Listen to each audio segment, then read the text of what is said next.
저는 어제 그 성일종 의원이 그거 한동훈이 무소속 출마하면 안 된다는 식으로 퇴학시켜놓고 너는 검정고시도 보지 마 이런 거예요. 뭐예요? 홍준표도 그렇지, 주호영도 그렇지, 권성동도 그렇지. 그 사람들은 제명돼갖고 무소속 출마한 게 아니라 공천 탈락해갖고 무소속 출마해갖고 당선돼갖고 돌아온 케이스가 부지기수예요. 어제 성일종 의원이 한 라디오에서 무소속 출마는 하지 말아야 되고 해서도 안 된다. 당의 승리를 도와야 된다라고 얘기를 했는데 이것에 대해서 친한계는 좀 발끈한 것 같습니다. 일단 당에서 내보내놓고 무슨 당의 승리를 위해 도와야 되냐 이런 얘기인데요. 김진욱 특보님, 오늘은 이게 뭐 퇴학시켜놓고 검정고시도 못 보게 하냐 이런 얘기까지 나왔어요. 어떻게 들으셨나요? 그러니까 지금 성일종 의원님의 말씀은 좀 오해가 있다.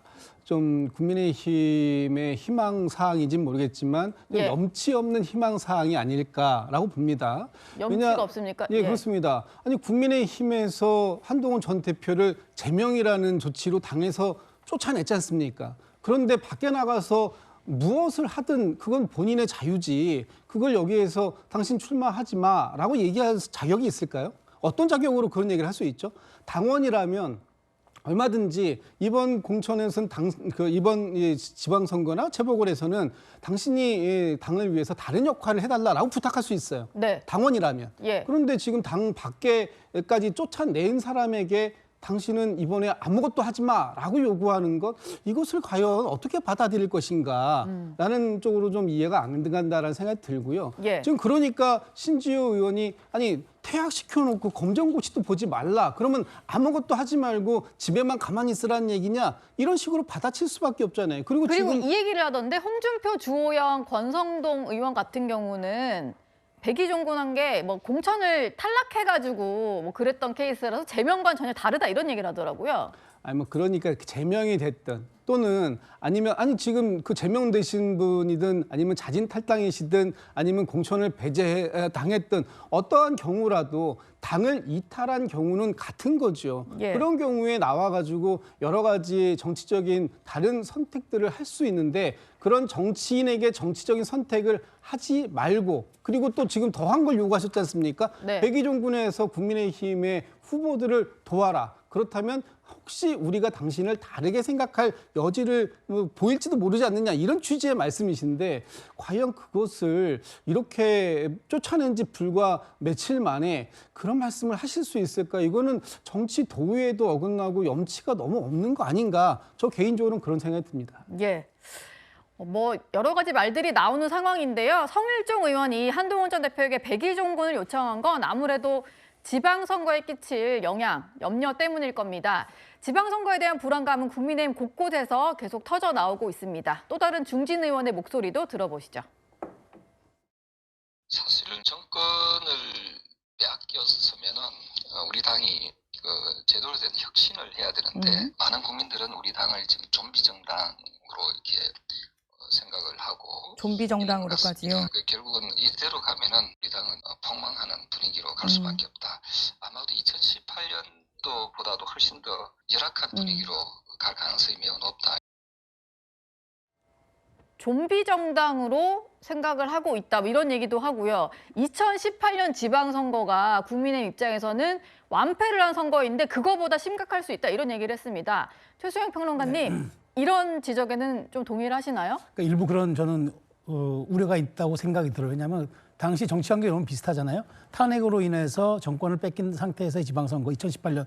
그래서 TK를 빼고는 전체를 전부 헌납하다시피 줬단 말이죠. 예. 지금 그 당시와 정치적 환경도 너무 비슷하고 그다음에 당시에 이제 당시는 이제 그 분란이 이제 당이 좀 쪼개지는 바른미래당 쪼개지는 그런 상황이 있었지만 지금은 뭐 좀 쪼개지진 않아도 사실상 내전 상태에 가깝다는 이 부분도 거의 유사한 상태고 예. 그런 측면에서 놓고 본다면은 사실 그때 그 상황과 지금의 대자뷰가 된다는 그런 이제 우려들이 많이 나오고 있는 건 사실입니다. 그런데 그때 중요한 거는 황교안 대표가 당시에 그 당시 상태가 지속되는 걸 끝까지 갔느냐가 있고 예. 지금 장도영 대표는 끝까지 가느냐가 아니라 중간에 확실하게 본인이 바꿔줄 수 있느냐 그 가능성이 남아있는 게 있겠죠. 네. 그 지금 장도영 대표가 전혀 중원 확장이라든가 중도 수용이 없이 이 상태를 그저 코어 지지층만 가지고 끝까지 가겠다고 할 경우에는 뭐 그런 결과가 예단될 수도 있겠다는 우려가 생길 수도 있지만 장 대표가 지금 뭐 선거 연령 인하라든가 이렇게 좀 중도가 소구할 수 있거나 청년층이 반응할 수 있는 정책도 꺼내놓고 그다음에 정치적으로도 조금 더 완전히 진보 블록으로 이동하는 그런 모습들도 보이고 또 하나 중요한 건 2월 19일 날 있을 윤석열 전 대통령의 1심 선고의 확실한 절연에 대한 그런 얘기를 통해서 건너가기를 통한 미래로 향한다 그러면은 예. 그 당시 상황과는 정책 환경은 유사하지만 지도자의 결단이라든가 방향성이 완전히 달라지기 때문에 그때는 또 다른 선거에 기대감을 가져올 수 있다. 그 지금 기로에 섰다고 봐요. 그래서 설 민심 밥상 그다음에 2월 19일 윤석열 대통령의 1심 선고 등등을 통한 2월 안에 장도영 대표의 리더십이 어떤 변화와 가능성을 보여주느냐에 따라서 국민의힘의 봉착진이 좀 달라질 것 같다는 생각이 듭니다. 예.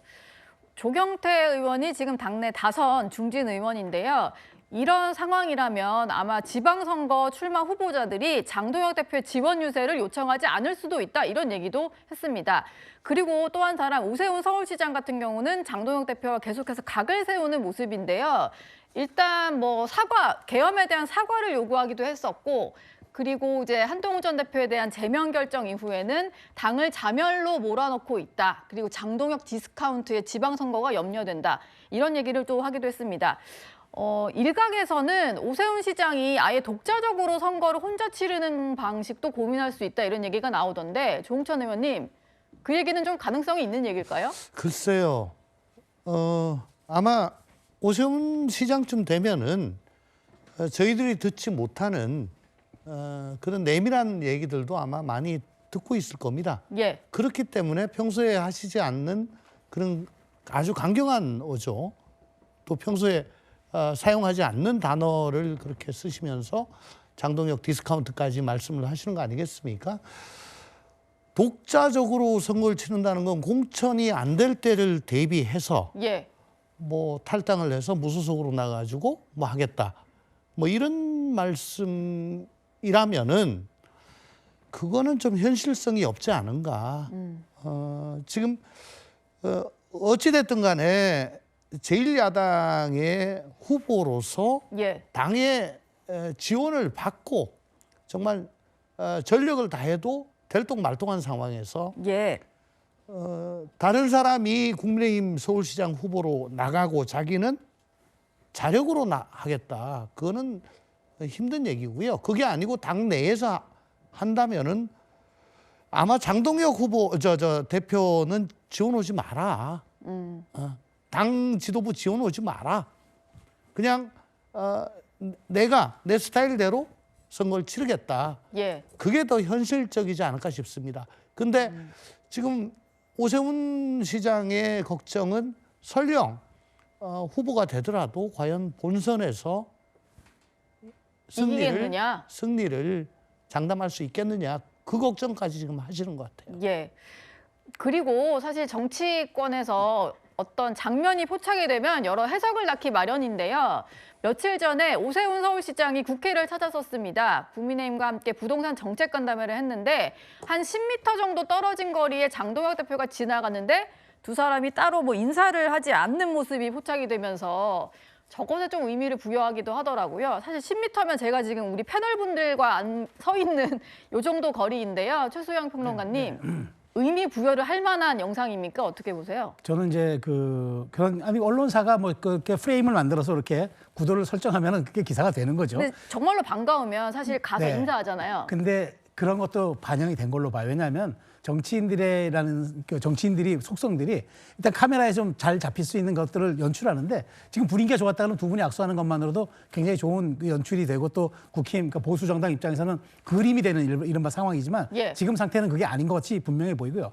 저는 이렇게 생각합니다. 아마 오 시장이 이렇게 강력하게 지금 이렇게 메시지를 내는 거는 지금 조 의원님 말씀하셨지만 아마 이런 것 같아요. 그러니까 공천을 받고 탈당하고 뭐 당권에 도전하고 이런 게 아니라 최소한 내가 중도 소구력에 있는 서울시장 입장에서 더더구나 서울시장은 굉장히 중원을 좀 가져야 되는 상황인데 예. 장 대표가 이렇게 조금 우클릭하는 입장에서 나는 내가 일종의 정치적 알리바이 내가 이렇게 쓴소리하고 내가 지적하고 내가 가지 말라고 얘기했다라는 근거들을 계속 남기고 그런 것들을 자신의 자산 내지는 상징 자본으로 삼아서 선거를 돌파하겠다. 그 구상에서 좀 센 메시지를 내기 때문에 장 대표도 어느 순간에 접점이 오면은 가장 유력한 서울시장 후보군이기 때문에 예. 저는 어떤 식으로든 또 서로 간에 조율이 있을 수도 있다고 생각합니다. 두 사람이 또 함께하는 모습도 볼 수 있을 것이다. 이런 말씀이셨습니다. 그리고 박지원 최고위원께 이 질문을 하나 드려야 될 것 같은데 국민의힘 상황은 이렇고 반대로 민주당은 후보군들의 문턱이 닳고 있다. 워낙 출마를 노리는 사람이 많다. 이런 얘기가 있더라고요. 근데 박찬대 전 원내대표가 지역위원장을 사퇴했다는 보도가 좀 나오는 것 같아요.